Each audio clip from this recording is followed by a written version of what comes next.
વર્ષ 2025 માટે આંગણવાડી ભરતીની જે જાહેરાત કરી દેવામાં આવી છે અને ફોર્મ ભરવાના પણ ઓનલાઈન શરૂ થઈ ગયા છે। જો તમે આંગણવાડી ભરતીની અંદર કાર્યકર કે તેડાગર તરીકે જોડાવા માંગતા હોય તો તમારી લાયકાત કેટલી હોવી જોઈએ, વયમર્યાદા શું હોવી જોઈએ, ઓનલાઈન ફોર્મ તમે કઈ રીતે ભરી શકો છો તેના પર મેં અલગથી વિડીયો બનાવેલો છે, જે જોઈને તમે માહિતી મેળવી શકો છો। સાથે સ્વઘોષણા પત્ર તમે કેવી રીતે બનાવી શકો છો અને રહેઠાણનું પ્રમાણપત્ર તમે કેવી રીતે બનાવી શકો છો તેના પર પણ મેં અલગથી વિડીયો બનાવેલો છે ચેનલ પર, જે જોઈને તમે માહિતી મેળવી શકો છો। આ વિડીયોમાં હું તમને માહિતી આપવાનો છું કે તમે જિલ્લા વાઇઝ જગ્યા જોવા માંગતા હોય આંગણવાડી ભરતી માટે તો તમે કેવી રીતે જોઈ શકો છો।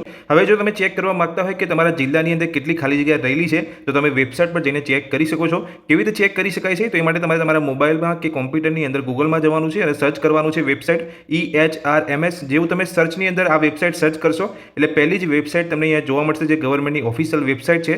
એ વેબસાઇટ પર તમારે ક્લિક કરવાનું છે જિલ્લા વાઇઝ જગ્યા ચેક કરવા માટે। તમે વેબસાઇટ પર ક્લિક કરશો એટલે આ પ્રકારનું પેજ તમને કંઈક જોવા મળશે તમારા મોબાઈલની અંદર। તમે જોઈ શકો છો વેબસાઇટની અંદર તમને 3 લાઇન જોવા મળે છે। એ 3 લાઇન પર તમારે ક્લિક કરવાનું છે જિલ્લા વાઇઝ જગ્યા ચેક કરવા માટે। જેવું તમે 3 લાઇન ઉપર ક્લિક કરશો તમને અહીંયા રિક્વાયરમેન્ટનો એક ઓપ્શન જોવા મળશે। તમે જોઈ શકો છો રિક્વાયરમેન્ટનો ઓપ્શન છે, તે ઓપ્શન પર તમારે ક્લિક કરવાનું છે।